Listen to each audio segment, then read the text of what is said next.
Silver Blaze. Un matin, au moment où nous allions commencer à déjeuner, mon cher Watson, me dit Sherlock Holmes, j'ai peur d'être obligé de m'absenter, et où comptez-vous aller, dans le Dartmoor, à Kingsland. Cette réponse ne me surprit pas, ce qui m'étonnait bien davantage, c'était qu'Holmes ne se fût pas encore trouvé mêlé à cette affaire si étrange qui, d'un bout à l'autre de l'Angleterre, était devenue le sujet de toutes les conversations. Je l'avais bien vu pendant une journée entière arpenter le salon, le menton incliné sur la poitrine, les sourcils froncés, fumant pipe sur pipe du tabac le plus noir et le plus fort qu'il eût pu trouver et restant absolument sourd à tout ce que je pouvais lui dire. Ce jour-là, nous avions reçu les derniers numéros parus de chaque journal de Londres, mais mon compagnon y avait à peine jeté les yeux et les avait successivement lancés dans un coin. Cependant, malgré son silence, je savais parfaitement à quoi m'en tenir sur le sujet de ses méditations. Il n'y avait à ce moment qu'un seul problème qui pût l'amener à concentrer ainsi toutes ses facultés d'analyse, c'était la mystérieuse disparition de Silver Blaze, le cheval célèbre, le grand favori du Wessex Cup, et le meurtre tragique de son entraîneur. Aussi quand il m'annonça brusquement son intention de se rendre sur le théâtre du drame, il ne fit que répondre à mon attente et à mes secrètes espérances. « Si je ne vous gêne pas, lui dis-je, je serais très heureux de vous accompagner, mais au contraire, mon cher Watson, vous me feriez le plus grand plaisir. Et je crois que vous ne perdrez pas votre temps, car il y a dans cette affaire certaines particularités qui promettent d'en faire un cas absolument unique. Voyons, je crois que nous avons juste le temps d'arriver à la gare de Paddington pour prendre le train. Pendant le voyage, je vous mettrai au courant de tout ce que je sais là-dessus. Ah! Je vous serais très reconnaissant d'emporter votre excellente lorgnette. Aussi, 1 heure plus tard, installé dans un compartiment de première classe, je roulais à toute vapeur dans la direction d'Exeter, ayant en face de moi Sherlock Holmes, dont la figure fine et perçante apparaissait encadrée dans une casquette de voyage à larges oreillères. Mon compagnon avait acheté à la gare tout un paquet de journaux et s'était immédiatement plongé dans leur lecture. Ce ne fut que longtemps après avoir dépassé Reading qu'il jeta la dernière feuille sous la banquette, tirant alors son porte-cigare, il me le tendit. « Nous marchons bien », dit-il en regardant sa montre, après avoir jeté un coup d'œil par la portière, notre vitesse actuelle est de 93 km/h. Je n'ai pas fait attention aux bornes, répliquai-je, ni moi non plus, mais, sur cette ligne, les poteaux télégraphiques sont plantés à 55 mètres les uns des autres, vous voyez que le calcul est bien facile à faire. Je suppose, ajouta-t-il, que vous avez déjà étudié toute cette affaire, l'assassinat de John Straker et la disparition de Silver Blaze ? Je ne sais que ce que le Daily Telegraph et le Daily Chronicle en ont dit, nous sommes en présence d'un de ces cas dans lesquels le mérite du chercheur est d'approfondir tous les détails, de les passer, pour ainsi dire, au crible, plutôt que de se mettre en quête de nouveaux indices. En voyant combien ce drame est étrange, car il n'y manque vraiment rien, et quelle importance capitale il prend pour un grand nombre de gens, ce qui nous gêne le plus, c'est la pléthore de soupçons, de conjectures ou d'hypothèses en présence desquelles nous nous trouvons. La difficulté est donc de dégager le fait lui-même, le fait brutal, indéniable, de tout ce qui l'encadre, c'est-à-dire des embellissements dus aux reporters et aux théoriciens.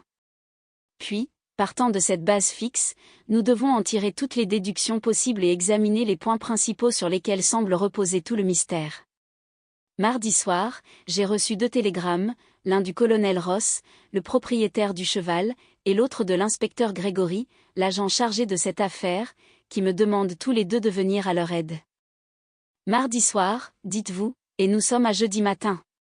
Pourquoi n'êtes-vous pas parti hier ? Tout simplement parce que j'ai fait une gaffe, mon cher Watson, ce qui m'arrive, je le crains, plus souvent qu'on ne pourrait le croire d'après les récits où vous m'avez fait connaître au public. Le fait est qu'il m'était impossible d'admettre que le cheval le plus remarquable d'Angleterre puisse rester longtemps caché, surtout dans un endroit où la population est aussi clairsemée que dans le nord du Dartmoor. Hier, d'heure en heure, je m'attendais à apprendre qu'on l'avait retrouvé et que son détenteur était le meurtrier de John Straker. Cependant, quand je vis, après toute une journée écoulée, que, à part l'arrestation du jeune Fitzroy Simpson, rien n'avait été fait, je compris qu'il était temps pour moi de me mettre en campagne. Je dois reconnaître, néanmoins, que je n'ai pas perdu tout à fait cette journée d'hier. Vous avez donc posé des jalons sérieux sur cette affaire, j'ai tout au moins formé un faisceau de tous les faits principaux. Je vais vous les énumérer, car rien ne contribue à rendre une affaire claire comme de la dérouler aux yeux d'une autre personne. D'ailleurs, je ne pourrais guère compter sur votre concours, si je ne vous communiquais pas toutes les données du problème. À ces mots, je me renversai sur ma banquette tout en continuant à fumer mon cigare, tandis qu'Holmes, le corps penché en avant, se mettait à me détailler les événements qui occasionnaient notre voyage. Tout en parlant, il promenait son index long et mince sur la paume de sa main gauche, comme s'il avait voulu y dessiner. Au fur et à mesure, tout ce qu'il me racontait, Silver Blaze, dit-il, est du sang d'isonomie et a parcouru une carrière aussi brillante que son illustre père. Il a maintenant 5 ans et a fait gagner successivement tous les prix du turf au colonel Ross, son heureux propriétaire. Au moment de la catastrophe, il tenait encore la tête de la cote à 3-1 dans le Wessex Cup. Du reste, le public des courses l'installait toujours grand favori, et comme il n'avait jamais trompé cette confiance, on avait engagé sur lui, dans le cas présent et malgré sa cote peu avantageuse, des sommes énormes. Il est donc clair que beaucoup de gens avaient le plus grand intérêt à empêcher Silver Blaze de se présenter au poteau mardi prochain. On s'en rendait bien compte à Kingespeland, c'est le nom de l'écurie d'entraînement du colonel. Toutes les précautions étaient prises pour monter la garde autour du favori. L'entraîneur, John Straker, était un ancien jockey qui avait monté pour le colonel Ross avant d'être devenu trop lourd. Il a été au service du colonel pendant 5 ans comme jockey, pendant 7 ans comme entraîneur, et s'est toujours montré honnête et dévoué. Il n'avait que 3 LADS sous ses ordres, car l'établissement est peu considérable, puisqu'il ne contenait que 4 chevaux. L'un des LADS, à tour de rôle, veillait chaque nuit dans l'écurie, tandis que les 2 autres couchaient dans le grenier. On ne donne que de bons renseignements sur tous les 3. John Straker, qui était marié, habitait un petit chalet, à 200 mètres environ de l'écurie. N'ayant pas d'enfant, il n'avait chez lui qu'une servante et passait pour être à son aise. Le pays environnant est très désert, mais à 1 kilomètre vers le nord, on aperçoit un petit groupe de villas construites par un entrepreneur de Tavistock et destinées à être louées aux malades ou aux autres personnes qui sont attirées par l'air si pur qu'on respire dans le Dartmoor. La petite ville de Tavistock est située à 3 km à l'ouest tandis que de l'autre côté de la lande, et également à 3 km, se trouve Capleton. C'est une écurie d'entraînement importante, qui appartient à Lord Backwater et qui est dirigée par Silas Brown. De tous les autres côtés, la lande offre l'aspect d'un vrai désert et n'est habitée que d'une façon intermittente par quelques bohémiens nomades. Maintenant que vous savez à quoi vous en tenir sur la topographie du pays, revenons à la catastrophe de lundi dernier. Dans la soirée de ce jour, les chevaux avaient eu leur exercice et avaient été pansés comme d'habitude. L'écurie avait été fermée à clé à 9 heures. 2 des LADS se rendirent alors à la maison de l'entraîneur pour y souper dans la cuisine, tandis que le 3e, Ned Hunter, restait de garde. Quelques minutes après 9 heures, la servante, Edith Baxter, sortit pour porter à Hunter son repas, qui consistait dans un plat de mouton au curry. Elle ne lui portait rien à boire. Il y avait, en effet, un robinet d'eau dans l'écurie, et il était de règle que le lad de service ne devait pas avoir d'autre boisson. La servante avait à la main une lanterne, car il faisait très noir, et le sentier traverse la bruyère inculte. Edith Baxter se trouvait à environ 30 mètres de l'écurie, lorsqu'un homme, l'interpellant dans l'obscurité, la pria de s'arrêter. Quand cet homme fut entré dans le cercle de lumière projeté par la lanterne, elle vit qu'il était revêtu d'un complet gris et d'une casquette de drap. Il portait des guêtres et tenait à la main une canne très lourde, surmontée d'une boule. Enfin, il lui parut avoir dépassé la trentaine et présenté toutes les apparences d'un monsieur comme il faut. « Pouvez-vous me dire où je me trouve » demanda-t-il. « J'étais presque résigné à passer la nuit dans la lande, lorsque j'ai aperçu la lueur de votre lanterne. Vous êtes, » répondit la servante, « tout près de l'écurie d'entraînement de Kingespeland. »« Eh bien, j'ai de la chance » s'écria-t-il. Je me suis laissé dire qu'un seul lad couche chaque nuit dans l'écurie, c'est même sans doute son souper que vous portez là. Voyons, entre nous, je suis sûr que vous ne feriez pas trop la fière si on vous offrait de quoi vous acheter une jolie robe neuve. Qu'en dites-vous ? Puis, tirant de la poche de son gilet un morceau de papier blanc replié, faites en sorte, ajouta-t-il, que le lad ait cela ce soir, et je vous promets la plus belle robe que vous ayez pu rêver. La femme fut effrayée du ton sur lequel il lui parlait. Aussi se mit-elle à courir vers la fenêtre par laquelle elle avait l'habitude de tendre leur repas aux garçons d'écurie. Cette fenêtre était déjà ouverte, et Hunter était assis à l'intérieur devant une petite table. Edith Baxter avait commencé à lui raconter son aventure, lorsque l'étranger se rapprocha de nouveau. « Bonsoir, dit-il en regardant Hunter par la fenêtre, je voudrais vous dire un mot. » La femme a affirmé que, pendant qu'il parlait, elle avait remarqué le coin du papier blanc dépassant ses doigts. « Que venez-vous faire ici » demanda le lad. « Je viens peut-être vous mettre quelque argent dans la poche, » répondit l'autre. « Écoutez, vous avez 2 chevaux engagés dans le Wessex Cup, Silver Blaze et Bayard. Ne me marchandez pas les renseignements, et vous ne vous en trouverez pas plus mal. Est-il vrai qu'avec le poids qu'il porte, Bayard puisse, sur 1000 mètres, battre son camarade de 20 longueurs, et que l'écurie ait mis beaucoup d'argent sur lui ? Alors, vous êtes un de ces maudits tout !» cria le lad. « Je vais vous montrer comment nous les recevons à Kingespeland. » Et d'un bond, il s'élança au bout de l'écurie pour détacher le chien. La servante s'enfuit du côté de la maison, mais, tout en courant, elle regarda derrière elle et vit que l'étranger se penchait sur la fenêtre. Cependant, lorsque, une minute après, Hunter apparut avec le chien, il ne vit plus personne, et il eut beau faire le tour du bâtiment, il ne trouva plus trace de l'individu. Un instant. M'écriai-je.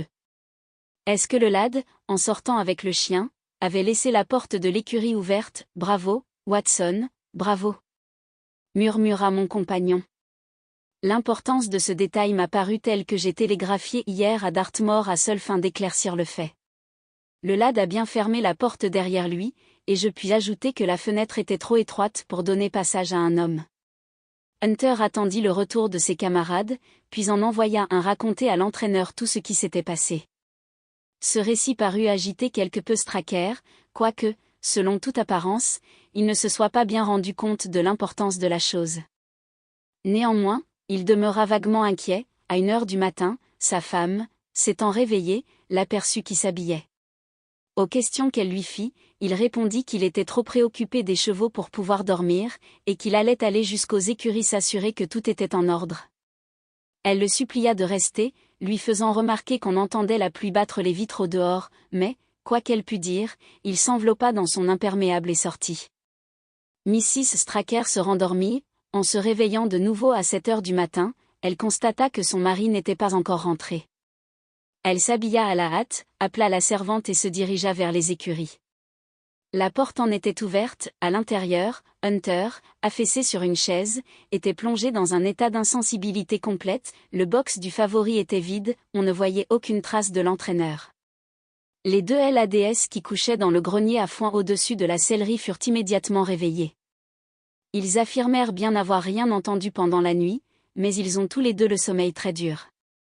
Quant à Hunter, il se trouvait, à n'en pas douter, sous l'influence d'un narcotique puissant. Comme il était impossible de le faire revenir à lui, on le laissa là, tandis que les 2 lads et les 2 femmes se précipitèrent à la recherche de l'homme et du cheval disparu. Ils espéraient encore que l'entraîneur avait, pour une raison quelconque, sorti le crack dans l'intention de lui donner son travail de bonne heure, mais, en montant sur une butte qui se trouve près de la maison et d'où on domine toute la bruyère alentour, ils aperçurent, au lieu du cheval qu'ils cherchaient, un indice qui leur fit pressentir un malheur. À 500 mètres de l'écurie, on pouvait voir, accroché à une touffe d'ajoncs, le manteau de John Straker. Derrière cette touffe, une dépression de terrain forme une sorte de cuvette, et ce fut là qu'on retrouva le corps inanimé du malheureux entraîneur. Il avait la tête fracassée, on voyait qu'on avait dû lui porter des coups terribles au moyen d'une arme très lourde. Mais le crâne était dans un tel état que rien ne pouvait indiquer de quelle nature était cette arme. De plus, il avait à la cuisse une blessure présentant le caractère d'une coupure longue et nette produite par un instrument très affilé. Il était clair que Straker avait dû se défendre vigoureusement contre ses assaillants, car dans sa main droite, il tenait un petit couteau taché de sang jusqu'au manche, tandis que dans la gauche il serrait une cravate de soie rouge et noire, que la servante reconnut au premier coup d'œil pour être celle que portait, la veille au soir, l'étranger signalé auprès de l'écurie. Hunter, lorsqu'il reprit ses sens, déclara également de la façon la plus formelle que c'était bien la cravate de cet homme. Il affirmait de plus que l'individu en question avait dû profiter de sa station près de la fenêtre pour droguer le plat de mouton au carry dans le dessein de priver l'écurie de son gardien. Quant au cheval qui manquait, on voyait aux nombreuses traces qu'il avait laissées dans la boue au fond de cette fatale cuvette, qu'il avait bien été là au moment de l'attentat. Mais il avait disparu, et depuis ce jour, malgré toutes les récompenses promises, malgré toutes les recherches opérées par les bohémiens du Dartmoor, qui se sont immédiatement mis en quête, on n'en a pas eu la moindre nouvelle. Enfin, en analysant ce qui restait du souper du lad, on y a constaté la présence d'une quantité considérable d'opium en poudre, bien que les gens de la maison, qui, ce soir-là, avaient mangé du même plat, n'en eussent ressenti aucun effet fâcheux. Tels sont les faits, dans toute leur simplicité, et abstraction faite des conjectures auxquelles on peut se livrer. Je vais maintenant résumer le rôle joué jusqu'ici par la police. L'inspecteur Gregory, auquel cette affaire a été confiée, est un agent d'une réelle valeur. S'il était seulement un peu mieux doué sous le rapport de l'imagination, il serait appelé à un brillant avenir dans sa profession. Dès son arrivée, il découvrit l'homme sur lequel pesaient naturellement tous les soupçons, et l'arrêta. Il n'eut guère de mérite à cela, car cet individu était parfaitement connu dans les environs. Il s'appelle, paraît-il, Fitzroy Simpson, appartient à une famille honorable, a reçu une bonne éducation, mais a dissipé toute sa fortune sur les champs de course. Aussi est-il devenu maintenant une sorte de bookmaker élégant et vit-il en exerçant tranquillement ce métier dans les clubs de Londres où l'on s'occupe de ce sport. Un examen de son livre de paris a démontré qu'il était engagé pour plus de 100 000 francs contre le favori du Wessex Cup. Au moment de son arrestation, il avoua de lui-même être venu dans le Dartmoor avec l'espoir de se procurer quelques renseignements sur les chevaux de Kingspeeland et aussi sur Deborug, le second favori dans la course, qui est sous la direction de Silas Brown à l'établissement de Capleton. Il n'essaya pas de nier qu'il avait agi, le soir précédent, comme les témoins le déclaraient, et se contenta d'affirmer qu'il n'avait jamais eu aucun dessein criminel et que son seul but avait été de se procurer, à la source même, des renseignements certains. Mais lorsqu'on lui représenta sa cravate, il devint très pâle et ne put arriver à expliquer comment elle se trouvait entre les mains de la victime. Ses vêtements étaient encore mouillés et prouvaient qu'il s'était trouvé dehors la nuit précédente pendant l'orage. Enfin sa canne, un gros gourdin en bois des Indes, plombé à son extrémité, semblait être précisément l'arme avec laquelle on avait pu, au moyen de coups répétés, occasionner les terribles blessures auxquelles avait succombé l'entraîneur. D'un autre côté, le sang dont était couvert le couteau de Straker montrait qu'au moins un de ses agresseurs devait porter les marques de la lutte qui avait eu lieu. Or, on n'a pas découvert sur la personne de Simpson la moindre trace de blessure. Vous voyez, Watson, que vous tenez maintenant dans le creux de votre main tous les faits révélés par l'enquête. Si vous vous trouviez en mesure de me donner quelques éclaircissements, vous me rendriez vraiment service. J'avais écouté avec la plus grande attention l'exposé qu'Holmes venait de me faire avec cette clarté si caractéristique chez lui. Quoique la plupart des faits me fussent déjà connus, je n'avais pas jusque-là suffisamment apprécié l'importance relative qu'ils pouvaient avoir entre eux et les liens qui les rattachaient l'un à l'autre. Ne serait-il pas possible d'admettre, suggérai-je, que la blessure constatée sur le cadavre de Straker a été produite par son propre couteau, au milieu des convulsions dans lesquelles se débattent toujours les individus dont le cerveau a été atteint? C'est plus que possible, c'est même probable, répondit Holmes. Dans ce cas, l'un des arguments qui plaident le plus en faveur de l'inculpé vient à disparaître, et cependant, dis-je, même maintenant, je ne vois pas bien quelle peut être la version adoptée par la police. Je crains bien que toutes les versions possibles ne prêtent à de sérieuses objections, reprit mon compagnon. Voici, d'après moi, ce que doit croire la police. Fitzroy Simpson s'était procuré d'une manière quelconque une double clé de l'écurie. Après avoir donné au lad un narcotique, il a ouvert la porte et, sans prendre la peine de la refermer, a emmené le cheval avec l'intention évidente de le faire disparaître. Il a dû mettre à Silver Blaze sa bride, car on ne l'a pas retrouvé, pendant qu'il traversait la lande avec le cheval. L'entraîneur l'a ou rencontré, ou surpris. Naturellement, il y a eu dispute, et Simpson, avec son gros gourdin, a assommé son malheureux adversaire sans avoir reçu aucune blessure du petit couteau qu'avait tiré Straker pour se défendre. Ensuite, de deux choses l'une, ou le voleur a conduit le cheval dans une cachette, dans laquelle celui-ci est resté caché depuis lors, ou il l'a laissé échapper pendant la lutte, et l'animal se promène maintenant à travers la lande. Voilà comment la police doit envisager l'affaire, et, malgré les nombreuses improbabilités que renferme cette version, tout autre en présente bien plus encore. Enfin, quand je serai sur les lieux, je saurai bien vite à quoi m'en tenir, mais jusque-là je ne vois pas comment nous pourrions parvenir à y voir plus clair. La journée touchait à sa fin lorsque nous arrivâmes à la petite ville de Tavistock, qui se trouve plantée au centre du Dartmoor comme une bosse au milieu d'un bouclier. Deux personnes nous attendaient à la gare, L'une était un grand homme blond aux yeux bleu clair d'une pénétration singulière, mais avec des cheveux et une barbe qui le faisaient ressembler à un lion. L'autre, petit, vif, très fringant dans sa mise soignée vêtu d'une redingote et d'une culotte se terminant par des guêtres, portait des petits favoris parfaitement peignés et avait un monocle dans l'œil. Ce dernier était le colonel Ross, le sportsman bien connu. L'autre, l'inspecteur Gregory, un homme en train de faire rapidement son chemin dans la police anglaise. « Je suis enchanté de vous voir, monsieur Holmes, » dit le colonel. L'inspecteur a fait tout ce qu'il était humainement possible de faire, mais je compte ne reculer devant rien pour venger ce pauvre Straker et pour retrouver mon cheval. Avez-vous découvert quelque chose de nouveau ? Demanda Holmes à Gregory. Hélas. Je dois avouer que nous avons fait bien peu de progrès, répondit l'inspecteur. Mais nous avons là une voiture découverte, et comme je pense que vous désirez examiner les lieux avant qu'il fasse nuit, nous pourrions, si vous le voulez bien, causer de tout cela en route.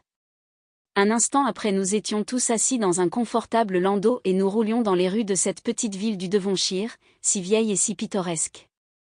L'inspecteur Gregory était plein de son sujet, et il se mit à défiler tout un chapelet de remarques, tandis qu'Holmes l'interrompait de temps à autre, soit par une question, soit par une exclamation.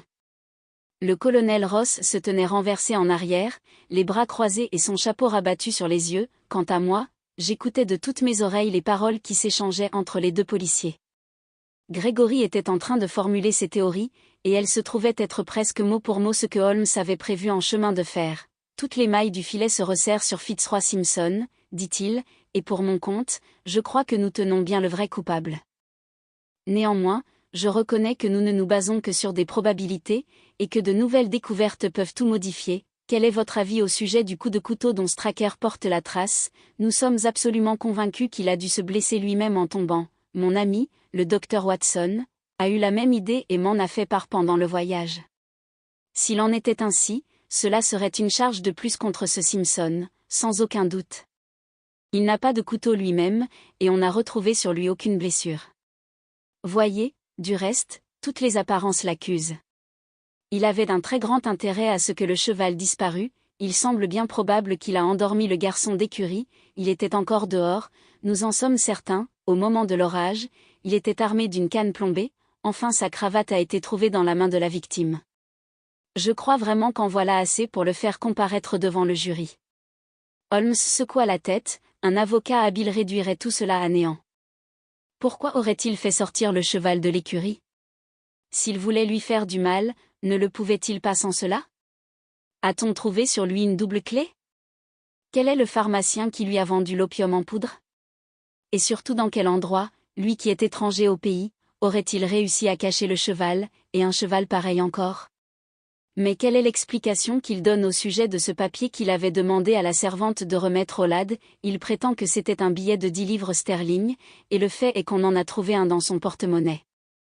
Mais vos objections ne sont pas aussi sérieuses qu'elles en ont l'air.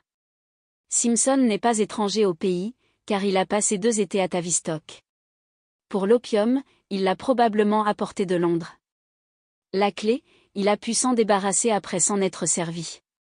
Enfin le cheval peut avoir été précipité au fond d'un de ces anciens puits de mine qui existent encore dans la lande, et que dit-il à propos de la cravate ? Il reconnaît que c'est bien la sienne et prétend l'avoir perdue. Mais nous avons relevé un nouveau fait qui peut très bien se rapporter à la façon dont il aurait fait disparaître Silver Blaze. Holmes dressa l'oreille. Nous avons trouvé des traces prouvant qu'un campement de bohémiens était établi lundi soir à 2 kilomètres de l'endroit où le crime a été commis. Mardi, ils avaient disparu. Maintenant, si nous supposons qu'il y avait entente entre Simpson et ces bohémiens, n'était-il pas en train de leur amener le cheval au moment où il a été surpris, et ces gens-là ne le détiennent-ils pas à l'heure qu'il est ? C'est évidemment très possible, on bat toute la lande pour retrouver cette bande. De mon côté, j'ai visité toutes les écuries, tous les bâtiments, dans un rayon de 15 kilomètres. Il y a bien un autre établissement d'entraînement dans le voisinage, n'est-ce pas ? Oui, et c'est un facteur qui n'est certainement pas à négliger.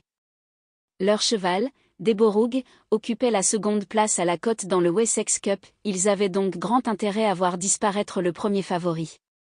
On sait, de plus, que Silas Brown, l'entraîneur, a fait de gros paris sur la course, et il était loin d'être en bons termes avec le pauvre Straker.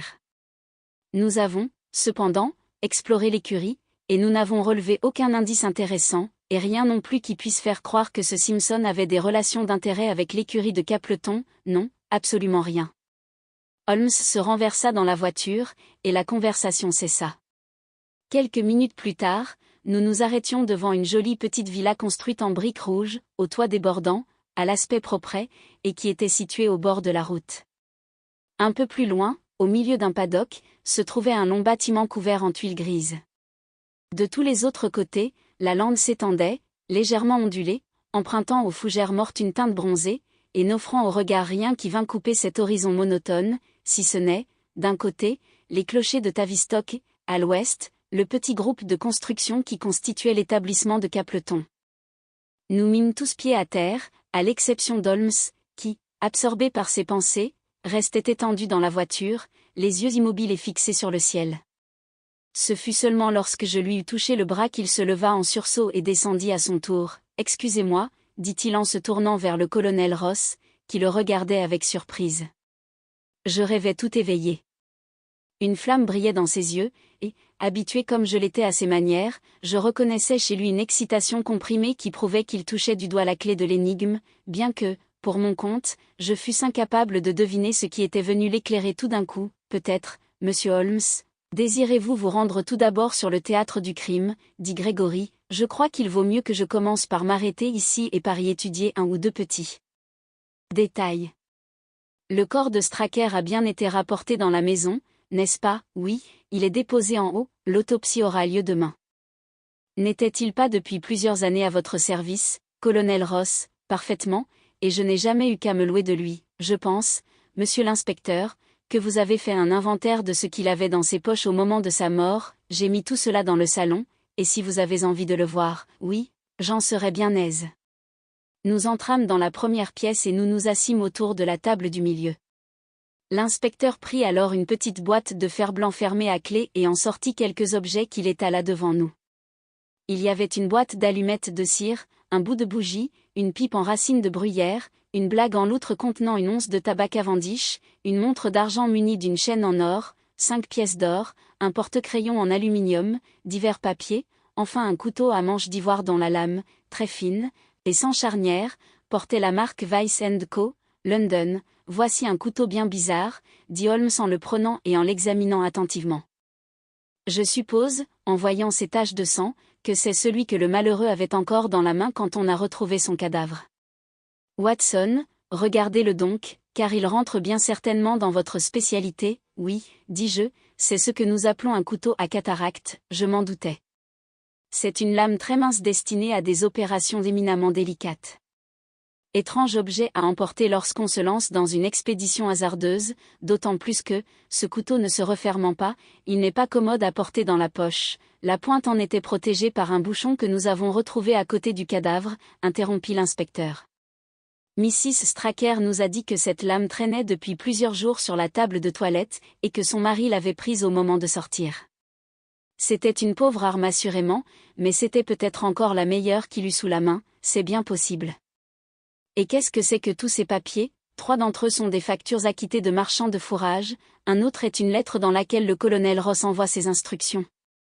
Enfin ce dernier est une note d'une madame Lesurier, couturière, Bond Street, au nom de monsieur William Darbyshire, et se montant à la somme de 1943 fr 75. Mrs. Straker nous a dit que ce Darbyshire était un ami de son mari qui se faisait quelquefois adresser ses lettres ici. Madame Darbyshire a des goûts plutôt dispendieux, remarqua Holmes en jetant un coup d'œil sur la facture. 1000 francs pour un seul costume, c'est raide. Quoi qu'il en soit, il me semble qu'il ne nous reste plus rien à apprendre ici, et nous pouvons nous rendre à l'endroit où le crime a été commis. Au moment où nous sortions du salon, une femme qui nous guettait au passage fit un pas en avant et mit la main sur le bras de l'inspecteur, sa figure pâle et amaigrie, ses yeux hagards, tout prouvait qu'elle était sous le coup d'une terreur récente. Les avez-vous découverts? Les tenez-vous? Demanda-t-elle haletante. Non, Mr. Straker, mais monsieur Holmes, que voici, est venu de Londres pour nous aider, et nous ferons certainement tout ce qui sera en notre pouvoir. Mais, Mr. Straker, ne vous ai-je pas rencontré il y a quelque temps à une garden party à Plymouth, dit Holmes. Non, monsieur, vous devez vous tromper. Ah. Vraiment? Pourtant je l'aurais bien juré. Voyons, Ne portiez-vous pas ce jour-là une robe de soie gorge de pigeon avec une garniture en plumes d'autruche? Je n'ai jamais eu pareille robe, monsieur. Ah. Alors, il n'y a plus de doute, je me suis trompé. Et, après avoir fait agréer ses excuses, il sortit derrière l'inspecteur. Nous n'eûmes qu'un court trajet à faire à travers la lande pour arriver à la dépression de terrain où on avait retrouvé le cadavre. Sur le bord, nous vîmes la touffe d'ajonc à laquelle s'était accroché le manteau de l'entraîneur. Il n'y avait pas de vent cette nuit-là, n'est-ce pas? Demanda Holmes. Non, mais il pleuvait très fort. Dans ce cas le pardessus n'a pas été emporté par le vent sur ce buisson, mais il a dû y être déposé. Oui, il était étendu au-dessus, c'est d'un intérêt capital. Je vois là que le sol a été très fortement piétiné. Sans doute il y a eu bien des traces faites depuis lundi soir, j'ai fait placer à côté cette natte que vous voyez et nous sommes toujours restés dessus. Parfait, voici un sac dans lequel j'ai une des bottines que portait Straker, un des souliers de Fitzroy Simpson et un vieux fer de Silver Blaze. Mon cher inspecteur, vous vous surpassez. Holmes prit le sac, et, descendant dans le creux, poussa la natte de façon à la placer plus au centre. Puis, se couchant à plat ventre, il appuya son menton sur ses deux mains et se mit à étudier de la façon la plus minutieuse la boue piétinée qu'il avait sous les yeux. Oh, oh, dit-il tout à coup, qu'est-ce que c'est que cela? Et il nous montra une allumette de cire à moitié consumée, mais tellement recouverte de boue qu'elle semblait à première vue n'être qu'une brindille de bois. Je ne sais pas comment cela a pu m'échapper, dit l'inspecteur d'un air un peu vexé, il était impossible de l'apercevoir, enfoncée comme elle était dans la boue, je ne l'ai vue que parce que je la cherchais. Quoi? Vous vous attendiez à la trouver là, cela me semblait au moins probable. Holmes retira alors les chaussures du sac et compara les empreintes de chacune d'elles avec les traces imprimées sur le sol. Puis il grimpa sur le rebord de la cuvette et se mit à ramper à travers les fougères et les buissons. Je crains que vous ne releviez pas d'autres indices, dit l'inspecteur. J'ai moi-même examiné le sol avec le plus grand soin dans un rayon de 200 mètres à la ronde, vraiment, dit Holmes en se relevant. Dans ce cas, je ne serai pas assez présomptueux pour recommencer ce que vous avez déjà fait. Seulement, avant qu'il fasse nuit, je voudrais me promener un peu dans la lande, de façon à bien reconnaître mon terrain pour demain, et je vais mettre ce fer à cheval dans ma poche pour me porter bonheur. Le colonel Ross, qui avait montré quelques signes d'impatience en voyant la façon calme et systématique dont travaillait mon compagnon, jeta un coup d'œil sur sa montre. Je serais bien aise que vous reveniez avec moi, monsieur l'inspecteur, dit-il. Il y a plusieurs choses sur lesquelles je voudrais vous consulter, et particulièrement sur un point, je me demande si mon devoir vis-à-vis du public ne me commande pas de retirer dès maintenant Silver Blaze du Wessex Cup. Jamais de la vie, s'écria Holmes sur un ton de protestation énergique, il faut laisser subsister l'engagement.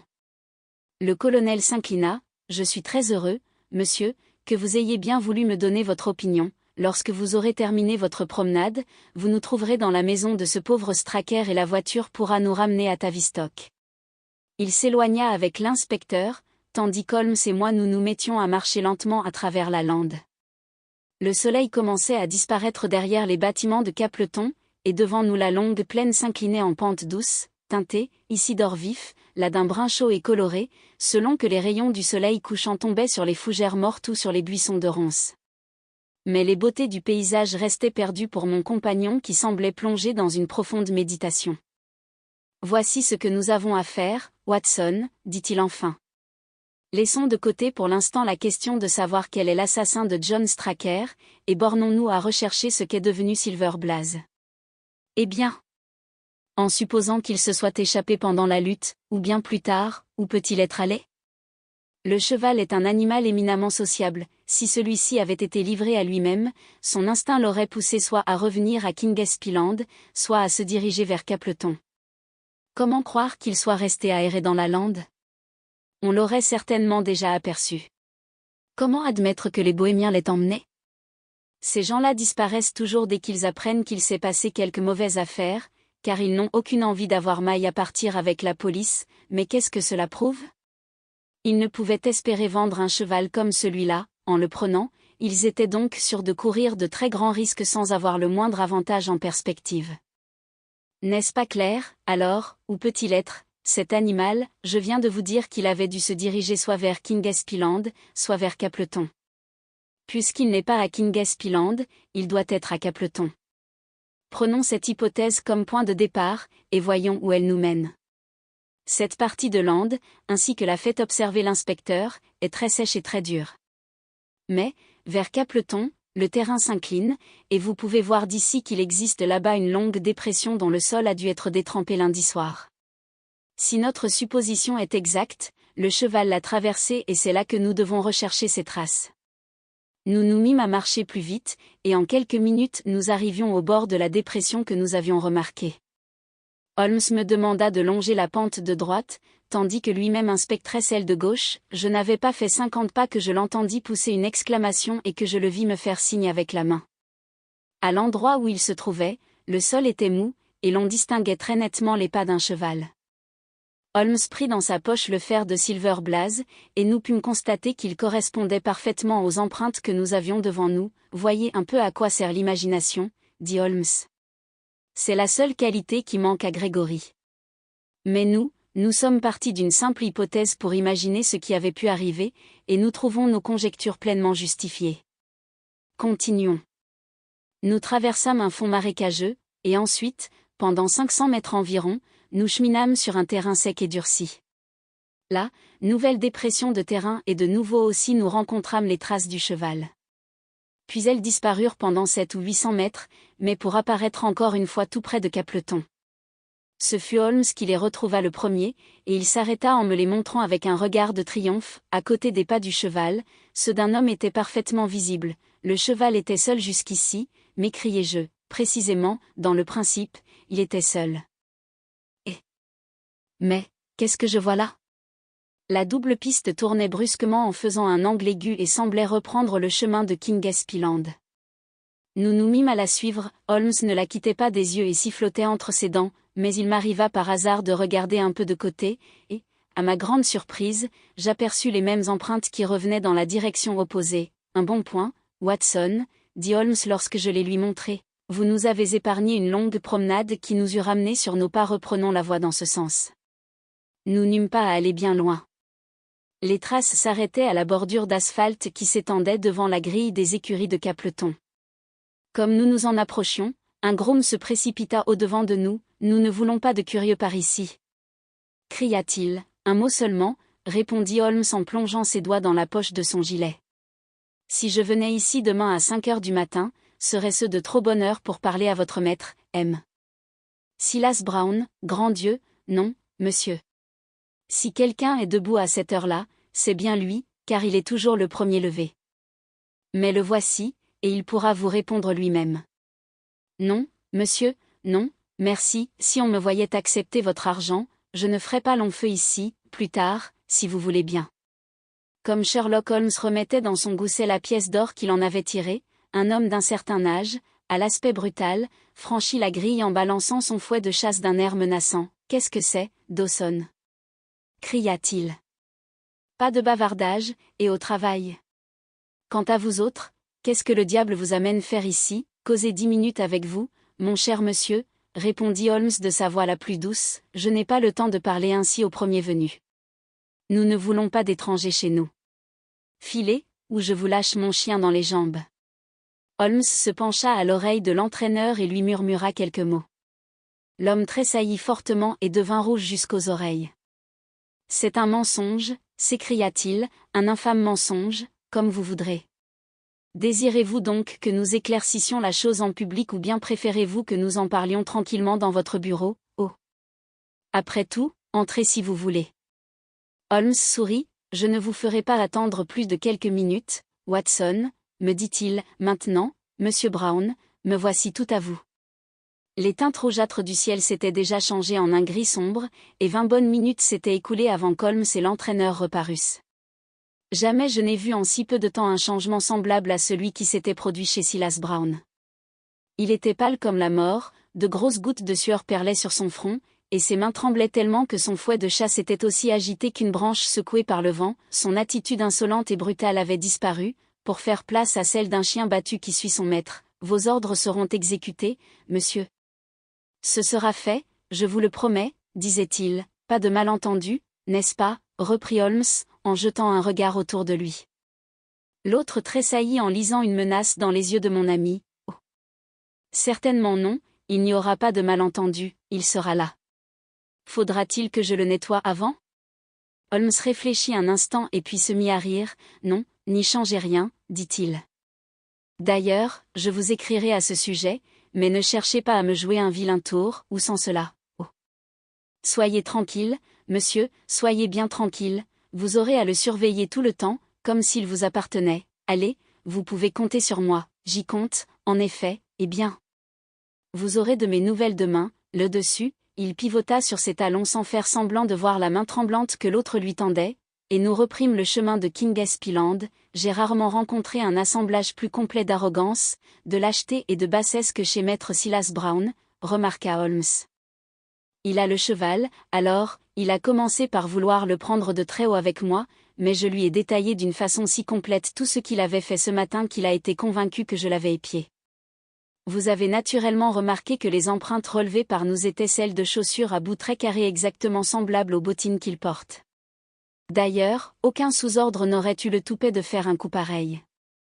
Je lui ai raconté comment, s'étant levé le premier selon son habitude, il avait aperçu un cheval errant dans la lande, comment il s'était dirigé vers lui et quel avait été son étonnement en reconnaissant, à l'étoile blanche qu'il a au front, et d'où lui est venu son nom, le célèbre Silver Blaze. Le hasard lui livrait ainsi le seul cheval capable de battre celui qui portait son argent, alors son premier mouvement a bien été de ramener le crack à Kingsland, mais, le diable s'en mêlant, il a réfléchi qu'il lui était facile de cacher le cheval jusqu'à ce que la course ait été courue, et, au lieu de le rendre, il l'a gardé à Capleton. Lorsque je lui eus donné tous ces détails, il s'est bien vu forcé d'avouer et n'a plus songé qu'à s'en tirer au meilleur compte possible, mais ses écuries avaient été visitées, oh. Un vieux maquignon comme lui a plus d'un tour dans son sac, ne craignez-vous donc rien en laissant encore le cheval chez lui, puisqu'il a tout intérêt à lui faire arriver un accident, mon cher ami, il le surveillera comme la prunelle de ses propres yeux, il sait trop bien que la seule chance qui reste pour qu'on lui pardonne est d'amener le cheval en parfait état. Le colonel Ross ne m'a pas fait l'effet d'un homme à pardonner facilement en aucun cas, cela ne regarde pas le colonel Ross. J'agis à ma guise et ne raconterai que ce que je veux. Voilà l'avantage de n'être pas un agent officiel. Je ne sais, Watson, si vous avez remarqué que le colonel m'avait traité d'une façon plutôt cavalière, aussi j'ai bien envie maintenant de m'égayer un peu à ses dépens. Ne lui dites donc rien au sujet du cheval. Parfaitement, je ne parlerai pas sans votre consentement. Mais tout cela est évidemment bien peu de choses à côté du meurtre de John Straker et de la découverte de son assassin, et c'est maintenant à quoi vous allez vous consacrer. Au contraire, nous allons reprendre tous deux ce soir le même train pour Londres. À ces mots, je restai confondu. Comment, nous n'avions passé que quelques heures dans le Devonshire, nos recherches avaient débuté de la façon la plus brillante, et nous allions maintenant tout planter là. C'était pour moi incompréhensible. Il me fut impossible d'arracher une parole de plus à mon compagnon jusqu'à notre retour à la maison de l'entraîneur. Le colonel et l'inspecteur nous attendaient dans le salon, mon ami et moi, nous rentrons à Londres par le train de minuit, dit Holmes. Nous venons de faire une charmante petite promenade, et cet air pur de Dartmoor est vraiment délicieux à respirer. L'inspecteur ouvrit de grands yeux, et le colonel esquissa un sourire ironique. Ainsi donc vous désespérez d'arrêter l'assassin du pauvre Straker? Demanda-t-il. Holmes haussa les épaules. Nous nous heurtons certainement à des difficultés sérieuses, dit-il. J'ai cependant bon espoir de voir votre cheval partir mardi, et je vous demande de tenir votre jockey tout prêt. Pourrais-je avoir une photographie de John Straker? L'inspecteur prit une enveloppe dans sa poche et la tendit à Holmes. Mon cher Grégory, vous prévenez tous mes désirs. Voulez-vous être assez aimable pour m'attendre un instant? J'aurais une question à poser à la servante. Je dois avouer que votre amateur de Londres ne répond guère à mon attente, dit le colonel Ross d'un air de mauvaise humeur, dès qu'Holmes fut sorti, et je ne vois pas que nous soyons beaucoup plus avancés qu'avant. Dans tous les cas, fis-je, vous avez l'assurance que votre cheval partira. Oui, j'ai son assurance, repartit le colonel en haussant les épaules, je préférerais avoir le cheval. J'allais prendre la défense de mon ami, lorsque celui-ci rentra. Eh bien, messieurs, dit-il, me voilà prêt à partir pour Tavistock. Un des garçons d'écurie tenait la portière de la voiture ouverte. Au moment d'y monter, Holmes sembla frappé d'une idée subite, et prenant le lad par le bras, vous avez là, dans le paddock, quelques moutons, lui dit-il, qui est-ce qui en prend soin? C'est moi, monsieur, n'avez-vous pas remarqué parmi eux quelque chose d'extraordinaire, ces jours-ci, mon Dieu, monsieur, pas grand-chose, si ce n'est qu'il y en a 3 qui sont tombés boiteux. Je vis que Sherlock Holmes était parfaitement satisfait de cette réponse, car il se mit à rire en dedans et en se frottant les mains. Bien visé, Watson, en plein dans le noir, dit-il en me pinçant le bras. Grégory, permettez-moi d'appeler votre attention sur cette épidémie bizarre sur les moutons. Allez, cocher. Le colonel témoignait clairement par l'expression de son visage de la pauvre opinion que les talents de mon compagnon continuaient à lui produire, mais je vis, à la figure de l'inspecteur, que cette dernière observation l'avait sérieusement intrigué. Vous considérez cela comme une chose importante, demanda-t-il. Très importante, a-t-il quelque autre point sur lequel vous désireriez attirer mon attention, sur la manière étrange dont le chien s'est comporté la nuit du meurtre? Mais le chien n'a rien fait, c'est précisément là ce qui est étrange, répondit Holmes. 4 jours plus tard, Sherlock Holmes et moi, nous prenions encore le train, pour aller cette fois à Winchester, assister à la grande course du Wessex Cup. Le colonel Ross nous attendait devant la gare, ainsi que cela avait été convenu, et il nous fit monter dans sa voiture pour nous mener au champ de course, situé en dehors de la ville. Sa figure était sérieuse et ses manières plus que froides. Je n'ai pas aperçu trace de mon cheval, dit-il. Je pense que vous l'auriez reconnu si vous l'aviez vu, demanda Holmes. Le colonel s'emporta. Voilà 20 ans que je m'occupe de courses, et c'est la première fois qu'on ose m'adresser une pareille question. Un enfant reconnaîtrait Silver Blaze à l'étoile blanche qu'il porte au front et à sa balzane antérieure. Comment est la cote? Eh bien, c'est là ce qui est étrange. Vous auriez pu avoir mon cheval hier à 15 contre 1, mais là.